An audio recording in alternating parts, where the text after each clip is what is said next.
Hey y'all, we are back with another Mighty Multimedia Reviews. This time we are covering Marvel's What If Season 2. So obviously it's the sequel to the, I would say, pretty successful What If Season 1. There was a few standout episodes, definitely, but I think audiences really responded to the creativity of a lot of it. You know, really being able to just play in the sandbox of the Marvel Cinematic Universe. Obviously, animation allows the creators to really do things and push the boundaries that they couldn't do in live action. I mean, I guess they could do some of it, but it'd just be extremely expensive. So with the animated format, it's a lot easier to push these boundaries, and kind of with the open-ended short form style of episodes, they can really do whatever they want. So again, I think audiences, specifically nerd audiences, really responded to that in the first season. I don't know if this second season quite matched that, but it at least gave it a good shot. And I think it's episodic, so there's some good ones and some bad ones. And I think the season 2 gave us some pretty solid ones, along with some not so solid ones. But I gotta say, I don't think that it quite reached the height of the first season. But getting into it a little bit, the episodic short form medium that we're talking about here, they're less than 30 minutes, but call it 30 minutes. It's gotta be pretty solid. It's gotta be pretty tight, because you have to tell basically an entire story in those 30 minutes or less. Some of these episodes do better than others, but it's a good thing to keep in mind. I think definitely. Oh, and then it was a good little gimmick. I think more of a marketing gimmick, but they released one episode every day around Christmas. That was a pretty fun idea. Usually, it's either in one whole batch or say an episode or two every week. This format where a lot of people, probably specifically they're targeting students, are off on break, so they don't have much to do. So being able to watch a new episode every single day as it comes out, restricted in that, but also waiting each day for it, is a good gimmick, a good way to get people really interested. So kind of thinking about the best way to cover this season, this show, I came to the conclusion that the best way to do so would just be to go kind of episode by episode, right? To give you, starting out with the twist of each one, what is the difference? What if blah, blah, blah? And then go in to a little bit of the plot and my thoughts and stuff. I'll try to keep it pretty brisk because there is, 9 episodes? So that's going to take up a little bit of time. But I think this is the easiest way for me to do it, and probably the most productive way, the most fun way for the audience, and also just kind of efficient and effective, right? So starting off right at the bat, number 1, episode 1, it is the twist, is what if Ronan killed Thanos? And to be honest, this is a good twist. This is probably one of the better twists.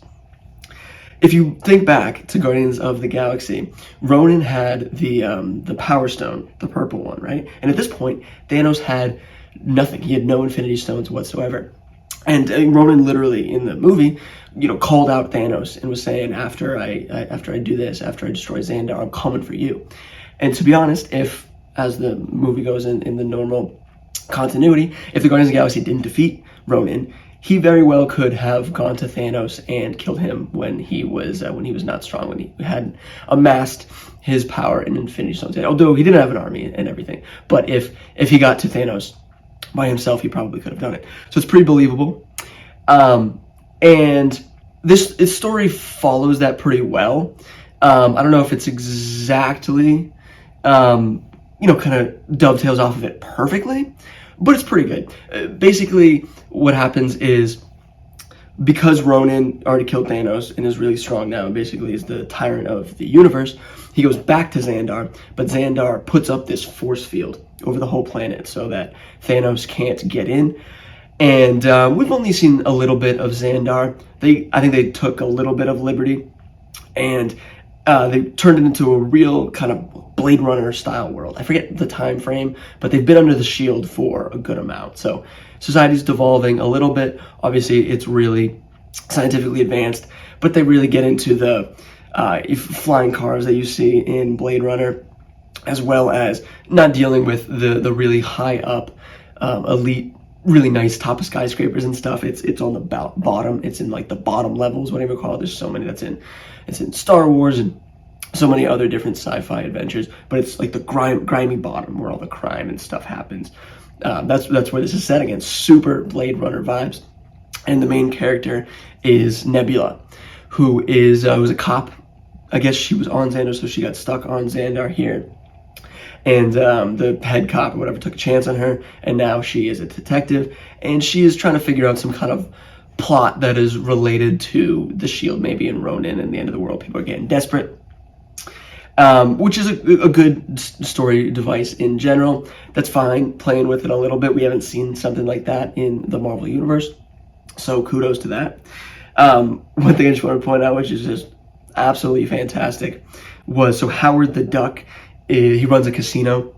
He's like an influential figure in this underworld, apparently, and he has his crew. Kind of is called. They have the name Rock Paper Scissors, which is just freaking fantastic, right? So it is Meek, who is Scissors because it's got the hands, the claw hand thing, and then it's Cord, who's made of rocks, obviously rocks, and then Groot, who's a tree. I mean, you make a little leap there. I was talking to my sister about it, but you make a little leap and it's paper, obviously. Rock paper scissors as the gang name, fantastic.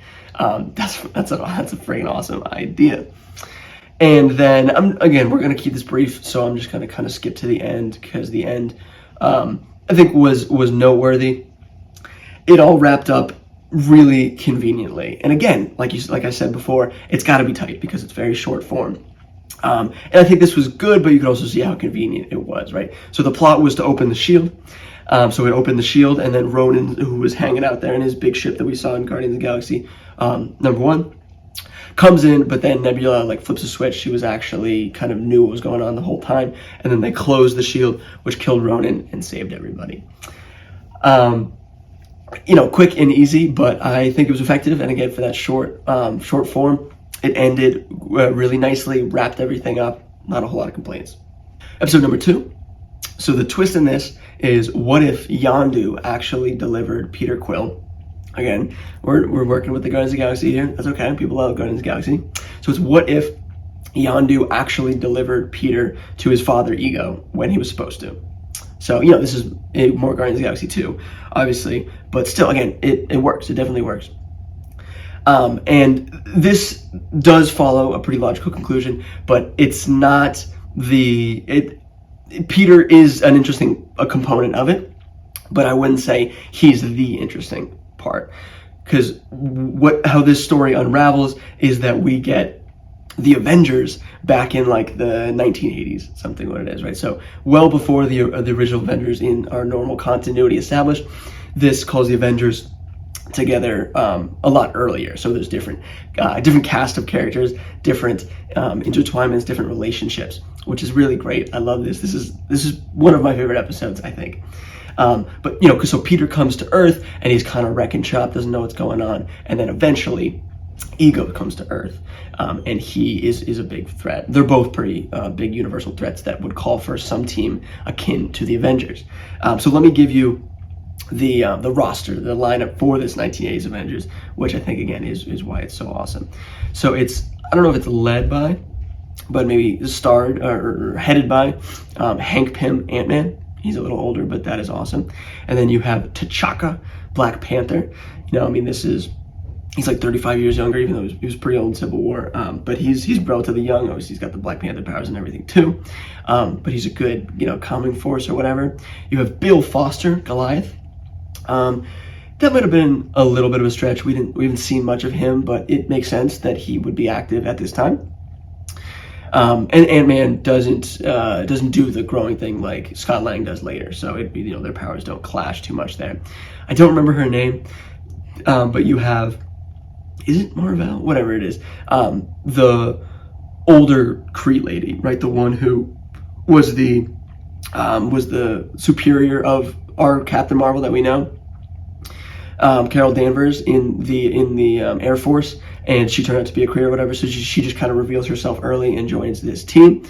And then we have the Winter Soldier, which is a cool, he makes a cool little entrance. They're like, the Russians are worried about this too, so they send over their best guy, and then Bucky comes out of a plane real mysterious, and he's kind of the wild card in this whole thing, which makes sense. And then a little bit later on, Thor comes down, because obviously he's there. He's a god. He's been around for thousands of years. So you need him here. A little continuity, which is good as well. And then later on, they kind of get to Peter Quill and appeal to his humanity, realize he's kind of a scared boy, and he ends up joining the team as well. So, I mean, like, what a lineup. That is awesome. You know, a few movies ago, maybe a good amount of movies ago, you wouldn't even think this would be possible. I guess you could kind of pull things out of thin air, but you know, it really shows the power of the continuity of the MCU. With all of these movies, we have legacy characters and people that we just know were active a long time ago. So it's really fantastic that there's so much depth and volume to the MCU that we're able to do this, that we can pull all of these different characters and show what's happening in this time frame. And again, you know, we're going to talk about this a lot, but in that 30-minute window, 30-minute or less window, I guess these are definitely all less than 30 minutes. This was really tight. It established the bad guy, got the team together, and they ended up defeating Ego with a lot of good action, a lot of good camaraderie in the middle. A good scene where they are, Winter Soldier is like, I'm just going to execute Peter, but they kind of calm him down, and they get into his head, and he doesn't end up pulling the trigger, and then that works to Peter Quill working with them and eventually helping to defeat his father. I loved all this. The team worked so well. The time frame, really, really good. Okay, number 3, the twist is, I guess you could say, what if after he got put in jail in Iron Man 2, Justin Hammer made a plan to do something else, and then he broke out of jail, and then he did that plan. You know, that's a little bit of a loose what if, I would say. But it works. This is the Christmas special, right? So I don't remember exactly how they do this, but I think it was, you know, working back, like it ended on December 31st, I want to say, and worked back. So that makes sense, roughly around, right? This was on Christmas, probably Christmas Eve, something like that. And it's just Die Hard.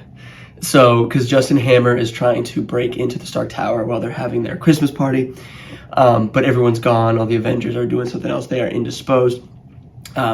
And he breaks in and kind of shuts down the power and everything. And Happy Hogan just happens to be kind of the only one of the guys in there with Maria Hill, but she gets hurt or something. But he's one of the only guys in there. So he has to stop Justin Hammer by himself. He's got a radio talking to people, going through the air ducts and everything. Just Die Hard. But then the big thing that happens, which is pretty crazy, is the Justin Hammer wants a piece of Hulk blood. Or a vial of Hulk blood that Tony Stark has apparently been working on, been testing. I think presumably what they say to try to cure Banner, but we know Tony Stark, especially around this time, has some shenanigans and kind of gets over his head sometimes, and his ego gets in the way of seeing the future consequences. So he might be doing some bad stuff with it as well. But very accidentally, through some kind of bumbling around, Happy injects himself, gets injected accidentally with the Hulk blood, and turns into not the Hulk, but Hulk-like. So he's like purple and veiny and stuff, but he's big and he has super strength.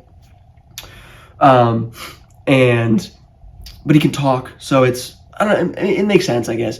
Everybody's body is different, and Gamma just kind of does something to somebody. It involves you or whatever. And to be honest, I kind of like that idea. I guess, you know, that's where you get like all the Red Hulks and all these different things. When you just get injected with this gamma radiation, it does something to you, but it'll do different things to different people. So, you know, that was pretty fun. But basically, we needed some way to fight Justin Hammer, because normally Justin Hammer's a guy. It's great to see Justin Hammer. I think he could have been used a lot more in the MCU. I love Sam Rockwell so much. I actually don't know if he voices, but I think he did. And I love Sam Rockwell. Not even Justin Hammer. I love Sam Rockwell. But how this all comes down in the end is that Happy, as this giant Hulk-like monster, purple monster, ends up fighting Justin Hammer, who is in the Hulkbuster Tony Stark armor, right? So that is the fight that no one saw coming, no one particularly wanted, but I think everyone relatively enjoyed. It was kind of just a good knockdown fight. Happy was trying to figure out how to really use his powers, but it's cool to see Happy get some type of powers. He's always just been around there. I mean, Jon Favreau, what a beast, right? But he's kind of always been in the background. So just to let him get his time in the spotlight is fantastic. And it kind of ends with all the Avengers come back and they just kind of kick Justin Hammer's ass. So it wraps up pretty okay. Not a whole lot of a plot there, but a decent Christmas special as far as anything goes. Okay, number 4, episode 4. I'm going to go through this pretty quick because, to be honest, there's not a whole lot of meat in it. The twist is, what if Tony Stark Iron Man went into the portal and in Avengers 1 when he took the nuke up there, but then didn't end up coming back down and instead got transported to Sakaar from Thor Ragnarok, so kind of combining some movies here, right? But this was obviously going to Sakaar much earlier than we did in Thor 3. But you still have the Grandmaster and everything, but Tony Stark is just kind of messing around, and he gets thrown into what is basically Death Race. I don't know if you've seen the movie collection, the movie series Death Race. They're not great. They're pretty schlocky, but they're kind of fun. It's just putting these prisoners together and having them go in these crazy cars and do these crazy courses, and they just have to race each other and try to kill each other and stuff. And it's like, if you win a certain amount of races, you can go free. And it's all about like media and entertainment and the prison complex system and taking advantage of prisoners and all that. And then it's always really corrupt. If there's a person who's about to get freed, they'll make sure they die and stuff. They never let anyone really go free. They never tried to, at least. Getting off topic. He does Death Race. He meets some of the people who are there, like Korg and Valkyrie. And then it turns out to be a backdoor pilot of Thanos Gamora from the first season of Marvel What If, the whole team, what they call it, the Guardians of the Multiverse, I think she was the only one whose backstory wasn't explained in the previous episodes of Marvel What If, leading up to the last team-up. So it was good, this little backdoor pilot. Kind of cheating, but fun to see how that character came into being. It was just, she was sent by Thanos, but Tony Stark kind of melted her heart or whatever, and then she went and figured it out. So yeah, it's okay. On to episode 5. This is what if Peggy got the super soldier serum instead of Steve Rogers, part 2, right? Because we already had an episode about that in the first season, but this is just carrying on Captain Carter's story. She's a fan favorite. Why wouldn't you do that? People responded to her. And this really ties in together a few different movies, which is a lot of fun. So it ties together Winter Soldier, right? But instead of Bucky, this is Steve Rogers, right? So Steve Rogers get captured. He has the big giant Iron Man armor back in World War II when Peggy knew him. But in this, he got taken by the Russians and got brainwashed and whatever.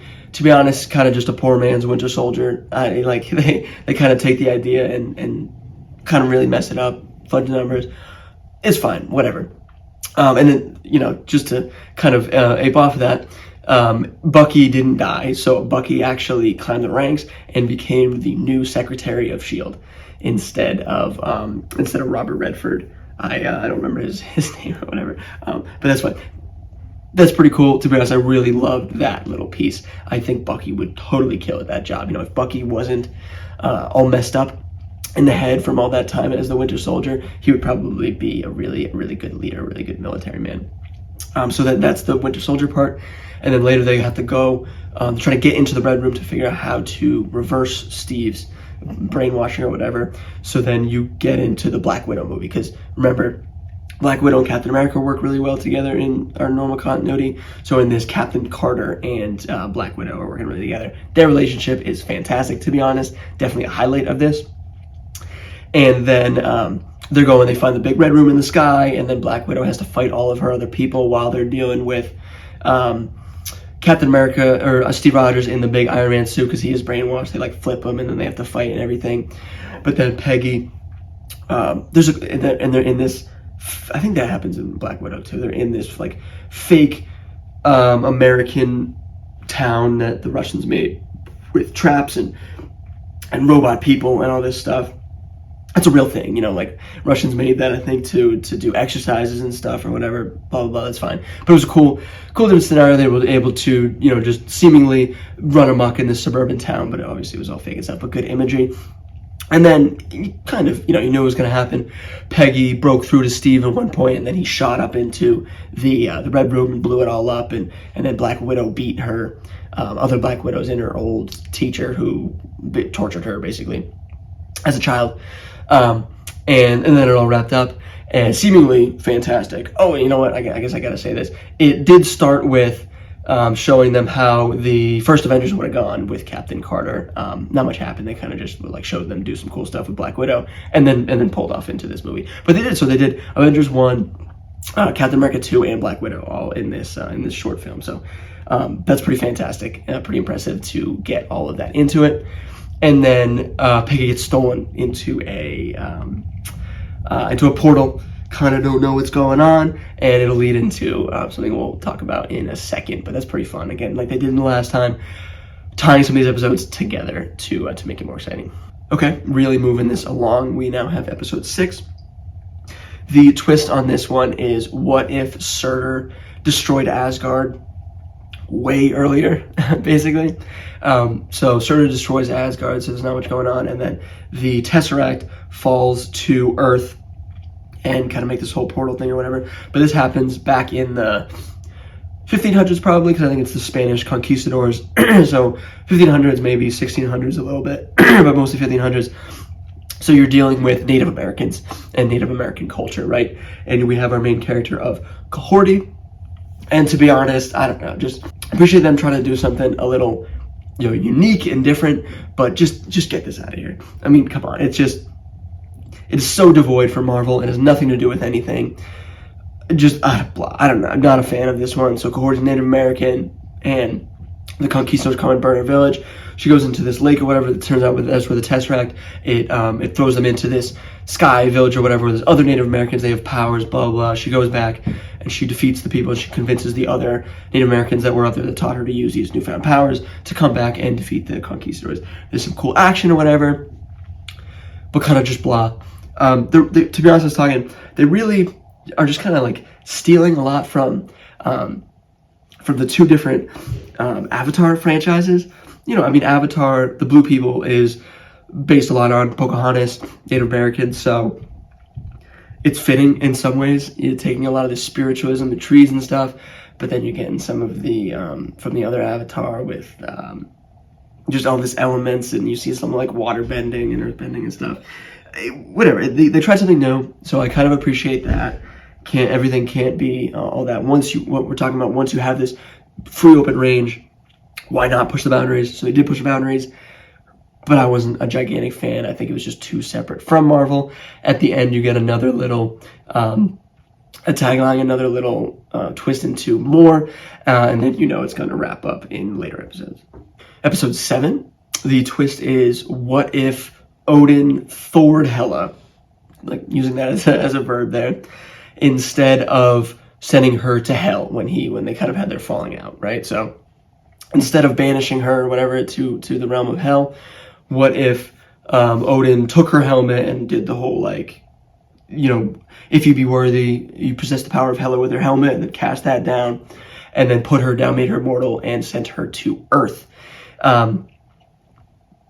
So then Hela goes down and she meets whatever the guy, the Mandarin, I guess the real Mandarin from Shang-Chi and the 10 rings. So he's got the rings on the hands, and he's leading this army and whatever, because he's really long-lived. So this was a few thousand years ago.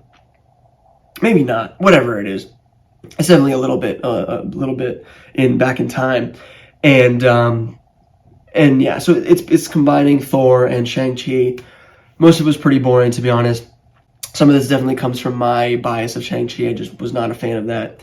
That felt like, I'm a pretty big fan, I think, a lot of the time of, like ancient Chinese and just Chinese in general, martial arts kind of movies. Those are really fun. But it just felt like it was like an odd twist and odd manipulation of those kind of Chinese martial arts movies. It felt like it was Western directors trying to appropriate that, which I think is exactly what happened, and I think it showed. I just didn't like a lot of that movie, so I think some of the reason why I don't like this episode is coming from that. But how the plot plays out is Hela kind of becomes humanized because she's super evil in the other ones, and she eventually becomes good and becomes like the god of life or something. I don't know if she's still a god of death, but she gets her helmet back, but she comes all white. She defeats her father Odin, and she stops the Empire, and she's like kind of like Odin did earlier, but Odin's a really complicated character, which, whatever. But she, is like, we're not doing the Empire anymore, at least for bad. We are doing the Empire, but we're just doing it for good, because she takes the Mandarin, she takes her father, and the Asgard forces, and at the end, you just see them kind of like going and deal with bad guys, so they go and kill Thanos. Kind of interesting to see how that would eventually play out, because is she really turned good? She's still doing a lot of Imperial stuff, but she's taking out bad guys that would cause a lot of death, good and bad there, but really, becoming like a universe power and like a police force. There's some interesting things to say about that, but how we got there with the whole Shang-Chi thing and everything, not my cup of tea. I thought it was pretty boring. Yeah. Okay, our penultimate episode of Marvel's What If Season 2 here. The twist is, so it's, I'm going to give you it just at the top here, but it's a mystery throughout the entire thing, and then I tell you at the end. But I'm just going to tell you. The twist is, what if when Captain America was fighting Thanos in Infinity War, he scratched and broke open the time gem, and it blew up, and it distorted everything, and it changed the world, and it brought it back to Marvel 1602, basically. It's a pretty famous comic book written by Neil Gaiman, and that's the big impetus, the big inspiration definitely for this episode. They definitely don't just do the comic, they mess with a lot of things, which I appreciate. They do a kind of, there is a Man at a Time, and it ends up being Captain America in the comic book, but they change a lot here, so I appreciate how they just don't follow exactly the comic book formula. But there's definitely a lot of homages, a lot of similarities.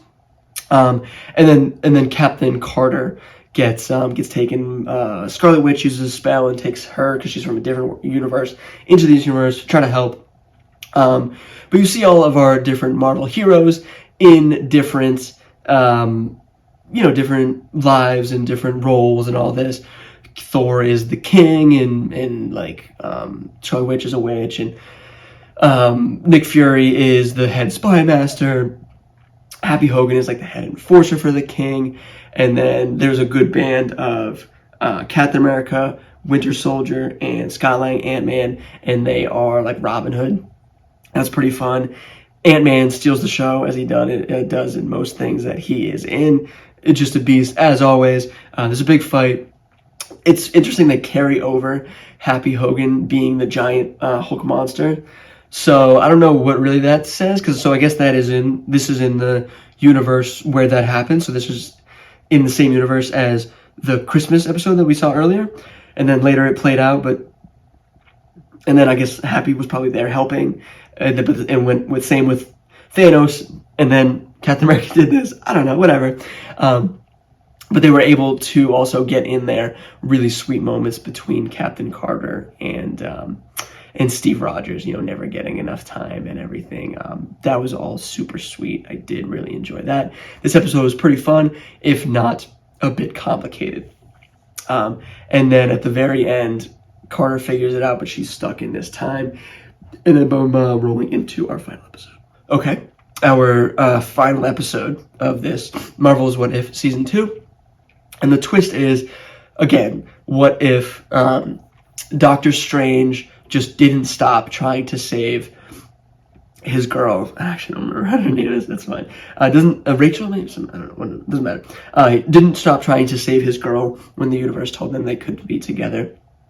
and she ended up dying, and then he corrupted his soul and like took a bunch of deals and became all evil, right? So we saw him in the first season. He was in on the Guardians of the Multiverse team, but then he kind of went bad and they trapped him or something, whatever.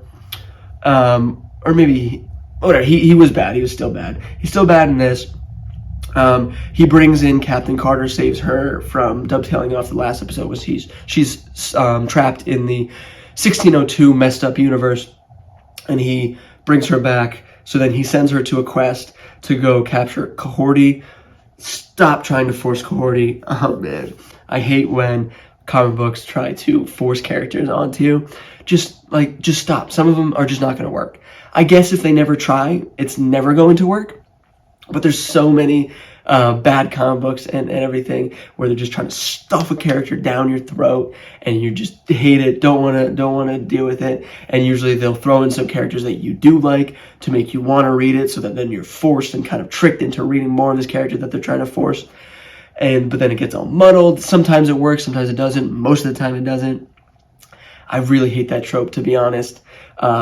Just stick with what works. But again, I'm for creative freedom. There's some friction there. Either way, I don't think Kahorti works here, and they should stop trying to force her. But it turns out that, because the evil Doctor Strange told Carter that it was like a really bad guy, but it was Kahorti, she was nice. Turns back, and Doctor Strange is actually the bad guy. He is collecting multiversal threats, good and bad guys, so villains and heroes, but that are big multiversal powers, and he's trying to, again, just try to save his girl and his universe. So he's just gonna put them all together and use all their powers to do it, and just kind of like overwhelm the universe, something like that, blah blah. They break open all of the captured bad guys and heroes. We get to see some really fun callbacks to the first season, callbacks to this season, just a bunch of people hammering at each other. But then it all comes down to Kahorti and Captain Carter against Doctor Strange, right? And so what the interesting thing about this is that Doctor Strange is like throwing all of the people that he's collected into this big, I think he calls it a furnace, to use all their power. And then all these guys that are falling down see the fight, and they're throwing all of their cool weapons at them. So they throw like the 10 rings and Thor's hammer and the Infinity Gems and Hela's knives and Odin's spear, all of this crazy stuff. And Kahorti and Captain Carter are grabbing it and using it to fight Doctor Strange. And there's actually this big, awesome fight. So that is really cool. But what is really interesting is the power scaling of these different weapons, right? So they have all of these different weapons that I just talked about. And some of them are working well, and some of them aren't. But it's like, you know, they're comparing to each other, and like how powerful is Doctor Strange? But if you use these two, like, these killed the universe before, should these work? I don't know. Power scaling is a often very not exact science. It just kind of muddled. It causes a lot of arguments, but it is an interesting exercise. So the classic example being like if X beats Y, right? And then if Z lost to Y, then X has to be more powerful than Z because he beat, whatever. It's always fun. That's a huge thing that nerds love to do. I think there was some problems in this specifically. How do all of these really powerful artifacts and weapons scale up to each other? But it was just good to see it kind of just messing around, mucking around in this universe. And then in the very end, Captain Carter kind of finally reaches Doctor Strange a little bit, but all his demon powers and everything are really getting at him, but he is able to just sacrifice himself one time and fix everything. And then Captain Carter sees Uatu, and they're kind of hanging out, and she says, "Can you show me some cool things before I go?" Presumably, maybe the crux of seeing our next season, season 3. I think it is worthwhile comparing this, because now we're done, but specifically this last episode to the last episode of the first season. I don't think it was nearly as good, to be honest. You need the team. Like, come on, what's going on with the team? Last time we had the Guardians of the Multiverse do this big, awesome, crazy thing with Ultron and the Infinity Stones. You could have just brought back a lot of the team and to defeat Doctor Strange. That would have worked. or bring on new characters, like use all the new characters that you established in this. I guess they used Cohorty, but it was really only Cohorty and Captain Carter. So that's not a team, that's a duo. It was more subdued in some ways, but then you were seeing all of the other people, so it was less subdued. I just don't think it was as better. I would have liked to see the team, some team in some format, but they tried something new. Overall, I guess let's just do overall. I don't think it compared to the other one. I think the first one was, the standout was Marvel Zombies. I'm kind of surprised that they didn't do more of Marvel Zombies. They did throw in Scarlet Witch, like the head of the zombies, into the fight when, in the last episode, when Doctor Strange and all his captives were released, she was there, but didn't do a whole lot. But there were some fun ideas and some not so great ideas, as you do when you get these kind of a bunch of different mostly disconnected stories. I enjoyed a lot of it compared to some of the other Marvel shows. I think this was something that I enjoyed watching. Some of the other ones are really stale, so I just appreciate the creativity in a lot of this. And I think that's all. I gotta say. I am wearing my Marvel gear. I just got this for Christmas. I think it's pretty fly. I know it's not exactly on point for this specific one, but we will soon be seeing the Fantastic Four in the Marvel Universe, so I think it is definitely apt. This is a little later. This wrapped up around the new year, and when this is gonna come out, it's gonna be kind of later on in January, so there's a good block of time in between. But to be honest, I think this is a good way of doing it.